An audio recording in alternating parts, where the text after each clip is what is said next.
So welcome back guys, मेरे प्यारे प्यारे रसगुल्ले बच्चों। हमने पढ़ा था law of demand. Law of demand को हमने बहुत ही बेहतरीन तरीके से पढ़ लिया है। लेकिन सर कुछ ना कुछ एक्सेप्शंस होते हैं लॉ ऑफ डिमांड के। तो अभी हम देखेंगे exceptions to the law of demand. Okay, law of demand क्या बोलता था कि भैया जी, अगर किसी भी कमोडिटी की प्राइस बढ़ी तो उसकी डिमांड कम होगी, और प्राइस घटी तो डिमांड बढ़ेगी। लेकिन इसमें अजम्पशन हमने लिया था other factors remaining constant, citrus paribus. ठीक है, अब हम देखेंगे कि ये क्या सर लॉ ऑफ डिमांड के हर केस में वैलिड है? नहीं, कुछ ना कुछ लॉ ऑफ डिमांड के एक्सेप्शंस होते हैं। तो आइए चलिए देखते हैं लॉ ऑफ डिमांड के exceptions. Okay, so exception number 1, conspicuous goods. Exception number 1, conspicuous goods. ठीक है, कॉन्स्पिक्यूअस गुड्स मतलब ऐसे गुड्स जो बहुत महंगे हैं, जो बहुत महंगे हैं। जैसे कि diamond studded iPhone, diamond studded iPhone. Sir ये क्या बोल दिए आप? आईफोन पहले ही बहुत महंगा है, डायमंड उससे भी महंगा है, और आईफोन में अगर डायमंड लगा दो तो वो तो बहुत महंगा हो गया है ना। तो ये क्या हो गया सर? कॉन्स्पिक्यूअस गुड्स हो गया, महंगा। ये कौन लेता है सर? ये सर रिच पीपल लेते हैं। कौन लेते हैं? रिच पीपल, अंबानी, टाटा, बिरला, मित्तल, है ना। ये कौन लेता है सर? रिच पीपल लेते हैं। तो ये गुड्स को हम कहते हैं कॉन्स्पिक्यूअस गुड्स। तो हमारी किताब कहती है कि कॉन्स्पिक्यूअस गुड्स जो होते हैं ना जनाब, वो लॉ ऑफ डिमांड को फॉलो नहीं करते। Conspicuous goods law of demand को मानते नहीं है। आर्टिकल ऑफ प्रेस्टीज वैल्यू और स्नॉब अपील। प्रेस्टीज वैल्यू, ये वर्ड्स ध्यान रखना है आपको, एग्जाम में कंफ्यूज करेगा एग्जामिनर, स्नॉब अपील लिखेगा। और आर्टिकल्स ऑफ कॉन्स्पिक्यूअस कंजम्पशन, तीनों भी एक बात है। मतलब यहाँ पे लिख दो स्नॉब, स्नॉब, प्रेस्टीज, ये सारे वर्ड्स अच्छे से हाथ से लिख दो तो आपको पढ़ते टाइम ध्यान आएगा। Okay, so the articles of prestige value और स्नॉब अपील और articles of conspicuous consumption are demanded only by the rich people, and this articles become more attractive if the price go up, है ना। तो ये article more attractive कब होते? जब इसकी प्राइस बढ़ती है। मतलब नॉर्मल लॉ ऑफ डिमांड क्या बोलता है सर? कि प्राइस बढ़ी तो डिमांड घटनी चाहिए। लेकिन ये ऐसे प्रोडक्ट्स होते हैं कि इनकी अगर प्राइस बढ़ी ना तो इनकी डिमांड बढ़ती है, ये और अट्रैक्टिव होते हैं, है ना। जैसे कि आईफोन 2 3 4 5 6 8 9 10, आईफोन जैसे जैसे नया आ रहा है, क्या वो उसकी कीमत कम होते जा रही है कि नहीं? अब तो भैया जी 1,10,000 रुपए तक आईफोन की कीमत पहुंच गई है ना। तो जितनी ज़्यादा उसकी प्राइस उतना ज़्यादा वो अट्रैक्टिव, मतलब प्राइस बढ़ी तो डिमांड बढ़ेगी, है ना। तो such articles will not confirm to the usual law of demand. Not confirm to the usual law of demand मतलब लॉ ऑफ डिमांड को फॉलो नहीं करेगा। This was found out by Veblen, है ना। कहाँ पे? कॉन्स्पिक्यूअस कंजम्पशन का उन्होंने कुछ लिखा था, उसमें उन्हें ये पता चला, इसीलिए हम इसे क्या कहेंगे? वेबलिन इफेक्ट और प्रेस्टीज गुड्स इफेक्ट। हाईलाइट करना है रौनक सर, जो हाईलाइट कर रहे हैं उसे तो डेफिनेटली हाईलाइट करना है, क्योंकि पूरा पैराग्राफ पढ़ने की ज़रूरत नहीं है, जितना हाईलाइट कर रहे हैं उतना पढ़ लो। या कुछ लाइन आपको ऐसी लगती है जो हाईलाइट करनी चाहिए, वो हाईलाइट करके आप पढ़ लीजिए। Okay, Veblen effect takes place as some consumers measures the utility of a commodity by its price. That is, if the commodity is expensive, they think that it has got more utility, है ना। देखो कैसा होता है कि ये Veblen effect क्यों होता है कि कुछ कंज्यूमर क्या करते हैं कि प्राइस को यूटिलिटी का नाम दे देते हैं। उन्हें ऐसा लगता है कि जो चीज़ महंगी है वो चीज़ ज़्यादा अच्छी है। जैसे कि चलिए एग्जांपल देखते हैं हम, एग्जांपल देखते हैं रिया। ओके, रिया फ्रूट मार्केट में जाती है, कभी इसके पहले फ्रूट मार्केट में नहीं गई। लॉकडाउन है, लॉकडाउन में वो सुबह उठ के देखी तो एकदम से घर पे कुछ गेस्ट आए थे। अब उन्हें क्या देना ब्रेकफास्ट में? तो चलो फ्रूट्स देते। फ्रूट्स में कौन सा? आमों का, फ्रूट्स का राजा आम, ठीक है, मैंगो। तो रिया को घर पे कहा कि जा बेटा मैंगोज लेके आ। तो रिया मैंगोज लेने गई। इसके पहले लाइफ में रिया का और मैंगोज का सिर्फ एक ही संबंध है, जब भी मैंगोज आते हैं घर पे रिया खा लेती है, बस खरीदने का कभी काम नहीं गिरा, ठीक है। तो रिया जब मैंगो लेने जाती है तो मार्केट में एक मैंगो का जो अपना इतवारा बाजार होता है, जो फ्रूट मार्केट होता है, वहाँ पे मैंगो लेने जाती है मैंगो सेलर के पास। और मैंगो सेलर को पूछती है, भैया ये आम कैसे दिए? तो मैंगो सेलर बोलता, ये 100 रुपये किलो। ठीक है। फिर रिया बोलती है, भैया ये कैसे दिए? वो बोलता, ये 150 रुपये किलो। और फिर रिया बोलती है, भैया ये कितने? वो बोलता है, ये 90 रुपये किलो। ठीक है। तो रिया सोचती है ये 200 रुपये किलो। तो रिया सोचती है कौन से लूँ, मुझे तो कुछ समझ नहीं रहे। तो रिया बोलती है, ज़्यादा सस्ते वाले भी नहीं लेती, ज़्यादा महंगे वाले भी नहीं, मैं बीच वाले ले लेती हूँ। ठीक है। या फिर रिया ऐसा सोच सकती है कि ये 200 रुपये किलो के है ना, तो ये ज़्यादा टेस्टी हो गए, है ना। क्यों? क्योंकि इसकी कीमत ज़्यादा है, इसलिए ये ज़्यादा टेस्टी हो गए, है ना। तो क्या होता है कि रिया ये वाले आम खरीद लेती है। ओके। तो एक्चुअल में क्या है, रिया ने क्या किया, रिया ने उस मैंगोज की यूटिलिटी उसकी प्राइस से कोरिलेट की। एक्चुअल में क्या था कि वो आम वाला जो था ना, उसने तीनों भी आम सेम ही थे, लेकिन क्योंकि जो बायर है, बायर को मार्केट का नॉलेज नहीं है, उसने क्या किया, सस्ते वाले आम भी महंगे में बेच दिए। ठीक है। ये वाला एग्जाम्पल याद रखो, ये एग्जाम्पल अभी देना नहीं था, लेकिन ये एग्जाम्पल नेक्स्ट वाले लेक्चर में रेलेवेंट है। जहाँ पे नेक्स्ट वाले लेक्चर में रेलेवेंट है। ये नेक्स्ट वाले नहीं, ये पॉइंट नंबर 6 में है, पॉइंट नंबर 5 के लिए है वो एग्जाम्पल, और यहाँ पे भी वैलिड है, तो इसलिए अभी दे दिया। ठीक है। तो यहाँ पे क्या किया, रिया ने मैंगोज की क्वालिटी या मैंगोज की यूटिलिटी को किससे कोरिलेट की? प्राइस से। तो इसका मतलब जितनी ज़्यादा प्राइस उतनी ज़्यादा उसकी डिमांड, है ना। तो ये हो गया सर कॉन्स्पिक्यूअस कंजम्पशन, ये हो गया सर कॉन्स्पिक्यूअस गुड्स और कॉन्स्पिक्यूअस कंजम्पशन। जैसे कि diamonds are often given as an example of this case, है ना। डायमंड जितना महंगा उतनी ज़्यादा उसकी डिमांड। कोहिनूर, हर कंट्री कोहिनूर जाती है ना। क्यों? क्योंकि वो महंगा है, जितनी ज़्यादा उसकी डिमांड उतना ही जितनी ज़्यादा उसकी प्राइस उतना ही ज़्यादा उसका डिमांड। ओके। सो ये था कॉन्स्पिक्यूअस गुड्स। नेक्स्ट देखेंगे Giffen goods. Sir Robert Giffen एक इकोनॉमिस्ट थे, स्कॉटिश इकोनॉमिस्ट। उन्होंने ये गिफन गुड्स के बारे में बताया, कुछ कंसेप्ट बताया था, तो इसीलिए उन गुड्स को हम गिफन गुड्स बोलते हैं। ठीक है। Sir Robert Giffen, a Scottish economist and statistician, was surprised to find out that as the price of bread increased, the British worker purchased more bread and not less of it. देखो, ठीक है, देखते हैं Giffen goods क्या होता है कि जब ये इंडस्ट्रियल रिवॉल्यूशन आया था ना 18th सेंचुरी 19th सेंचुरी में, तो क्या था,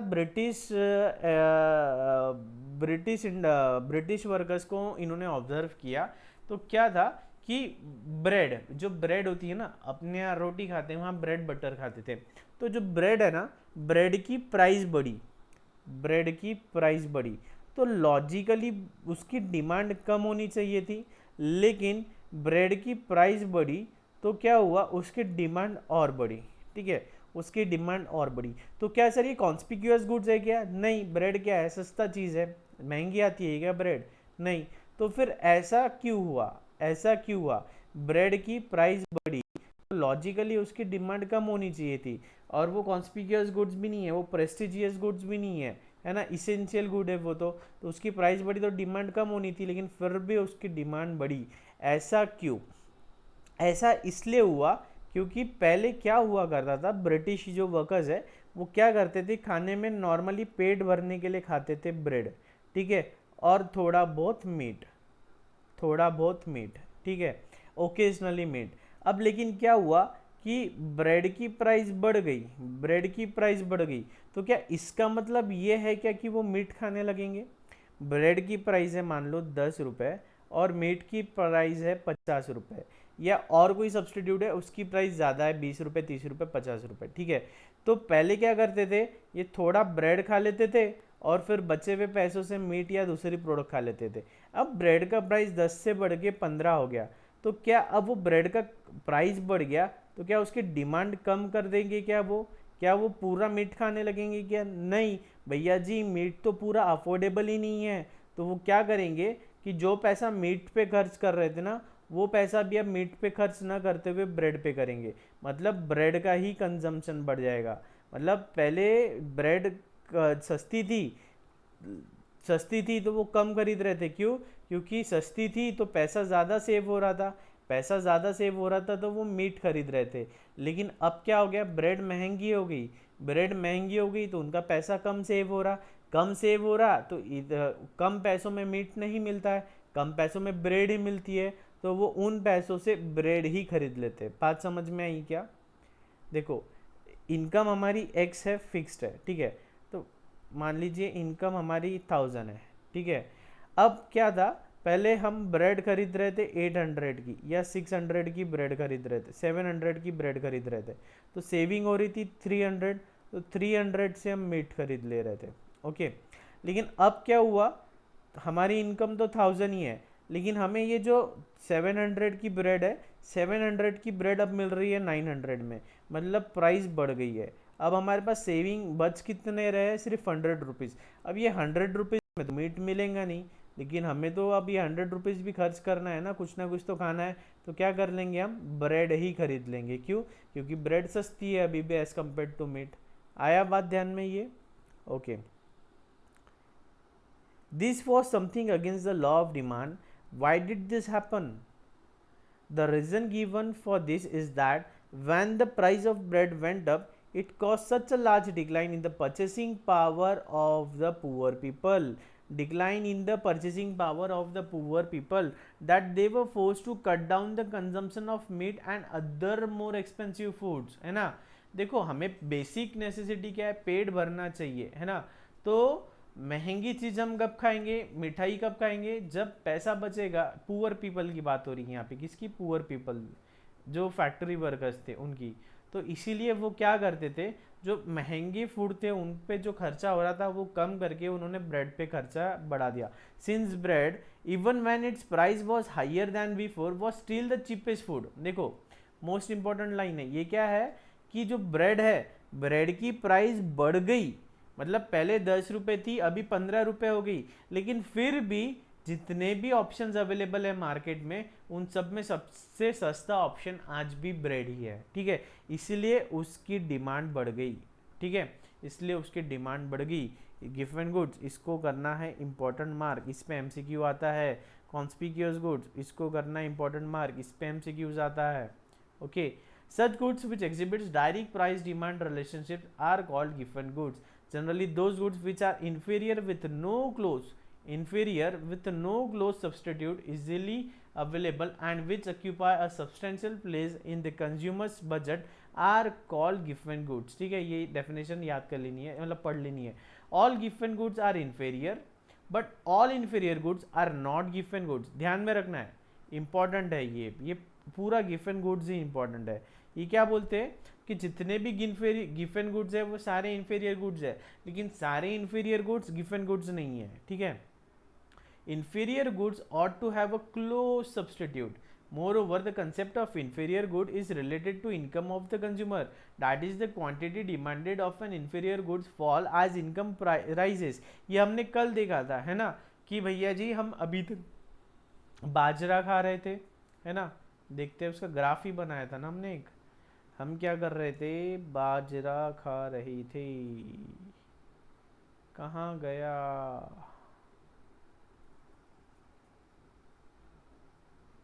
देखो हम क्या कर रहे थे सर, हम बाजरा कंज्यूम कर रहे थे, जैसे जैसे हमारी इनकम बढ़ रही थी हम उसका कंजम्पशन बढ़ा रहे थे। लेकिन एक लेवल के बाद क्या किया हमने, हमारी इनकम और बढ़ी, तो हमने क्या किया, हम बाजरा बंद कर दिए और हमने सब्सटीट्यूट किया उसे व्रिट के साथ। तो हमने इन्फीरियर गुड्स को सुपेरियर गुड्स के साथ सब्सटीट्यूट किया, वही बात कह रहा है वो।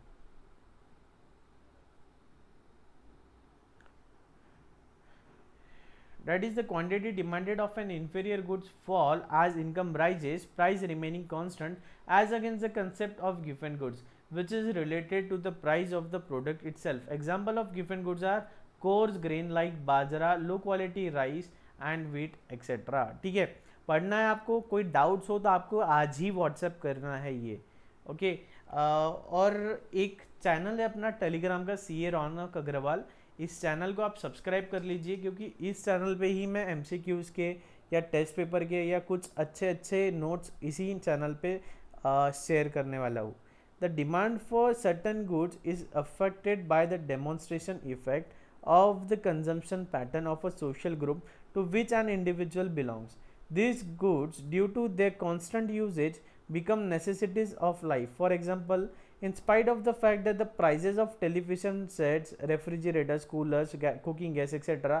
have been continuously rising, the demand does not show any tendency to fall. Conspicuous necessity मतलब जो हमने पहले देखा था ना, जो दिखता है वो बिकता है, देखा देखी।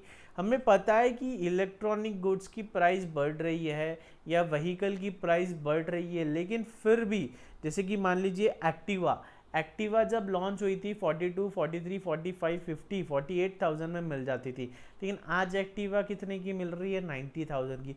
फिर भी हम उसे खरीदते हैं, क्यों? क्योंकि ये कॉन्स्पिक्यूअस नेसेसिटी है। क्या है? कॉन्स्पिक्यूअस नेसेसिटी है, ज़रूरी है जीने के लिए। Okay. Future expectation about the prices, ये तो बहुत ही मज़ेदार है सर। हमने सुना, अभी क्लास चल रही है और अनाउंसमेंट हुआ कि जो 100 रुपये का पेट्रोल है, आज रात 12 बजे से मित्रों वो पेट्रोल हो जाएगा 200 रुपयों का। तो आप क्या कर रहे हो? यहाँ क्लास चल रही है, आप बार बार घड़ी देख रहे हो, और क्लास छूटते से ही आप जाते हो पेट्रोल पंप पे आपकी गाड़ी की टैंक फुल करने। सर पेट्रोल पंप पे हमने देखा 2 किलोमीटर लंबी लेन लगी है। कोई बात नहीं, हम फिर भी लेन में लग जाएंगे।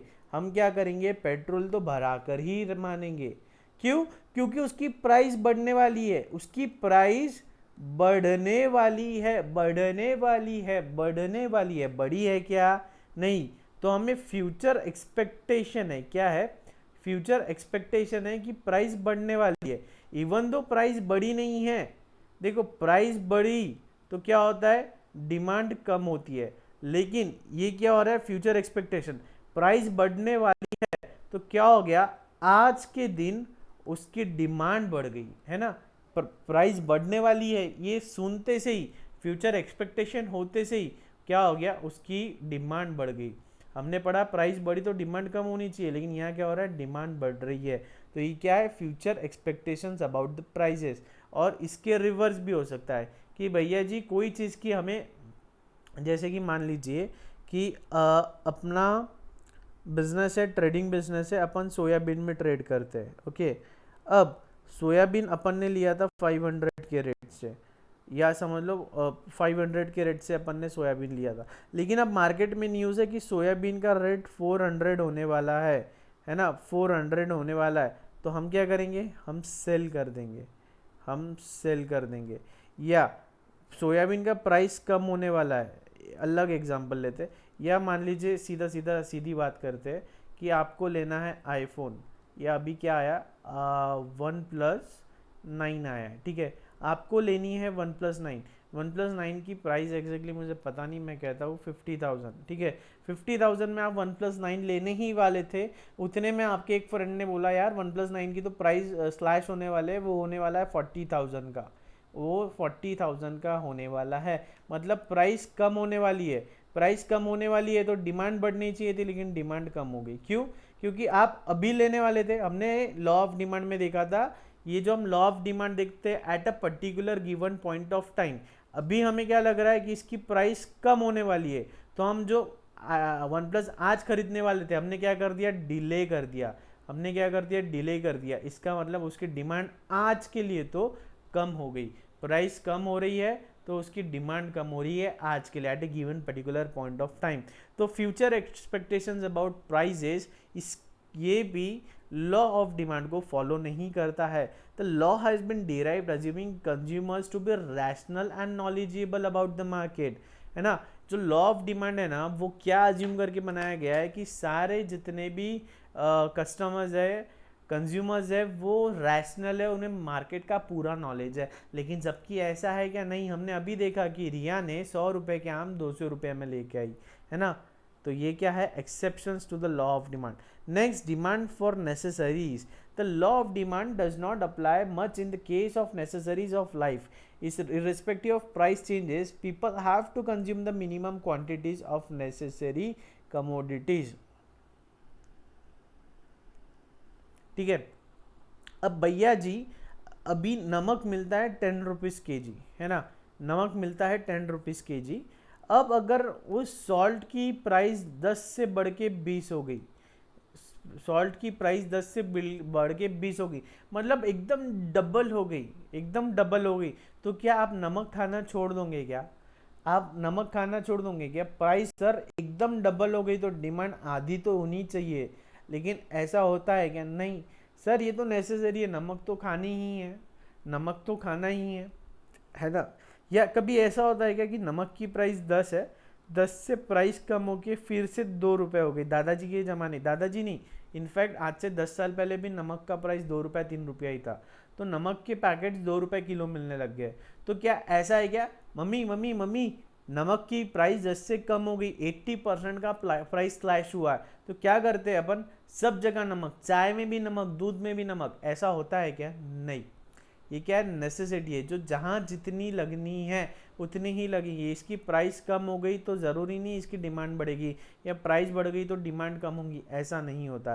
तो ये क्या है, demand for necessaries. I hope ये छोटे छोटे एग्जाम्पल्स आप लिख रहे हो, क्योंकि ये एग्जाम्पल्स लिखोगे तो ही आपको मज़ा, पढ़ाई करते टाइम मज़ा आएगा. Speculative goods. In the speculative market, particularly in the market for stocks and shares, share market, more will be demanded when the prices are rising and less will be demanded when the prices decline. देखो, अगर मैं कहूँ कि अभी Reliance industry share की price बढ़ रही है, प्राइस 1900 थी कल, आज 1950 हुई, कल 1980 होने वाली है, और आने वाले 15 दिन में 2200 तक जाने वाला है. ठीक है, तो शेयर की प्राइस बढ़ने वाली है, तो प्राइस बढ़ रही है मतलब उसकी डिमांड कम होनी चाहिए. लेकिन क्या होता है शेयर मार्केट में कि अगर किसी भी शेयर की प्राइस बढ़ रही होती है ना, तो लोग उसे ज़्यादा से ज़्यादा बाय करते हैं, उसे ज़्यादा से ज़्यादा बाय करते हैं. क्यों? क्योंकि उन्हें लगता है कि देखो टॉप कहाँ पे आने वाला है, बढ़ते बढ़ते रिवर्स कब आने वाला है ये किसी को पता नहीं. सबको ऐसा लग रहा है बढ़ रहा है बढ़ रहा है, तो हर कोई जितना प्रॉफिट हो रहा है उतना खरीदते जा रहा है. क्योंकि अब मैं 950 रेट हो गया तो मैं ये खरीद रहा हूँ. क्यों? क्योंकि मुझे पता है कि कल और बढ़ने वाला है. कल 980 हो गया तो भी कोई खरीद रहा है. क्यों? क्योंकि उसे लग रहा है कि कल और बढ़ने वाला है. 2000 हो गया तो भी कोई खरीद रहा है. क्यों? क्योंकि उसे लग रहा है कि कल और बढ़ने वाला है. तो प्राइस बढ़ रही है फिर भी लोग खरीद रहे हैं, मतलब प्राइस बढ़ रही है फिर भी डिमांड बढ़ रही है. सो अगेन स्पेक्यूलेटिव गुड्स ये भी क्या थे, exception to the law of demand. हमने पढ़ा conspicuous goods, conspicuous necessity, given goods, future expectation, बाद में इर्रेशनल कंज्यूमर, बाद में डिमांड्स फॉर नेसेसरीज और स्पेक्यूलेटिव गुड्स. तो ये थे हमारे exceptions to the law of demand, है ना, exceptions to the law of demand. Okay, इसमें किसी को कोई डाउट है? इसमें किसी को कोई डाउट है? समझ में आया? ये अच्छा कंसेप्ट है, अच्छा कंसेप्ट है.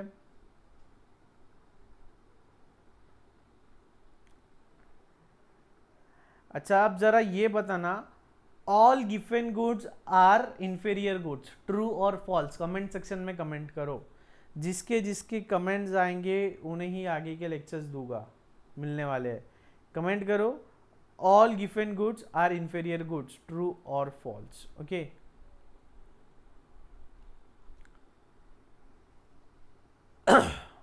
कमेंट करना है.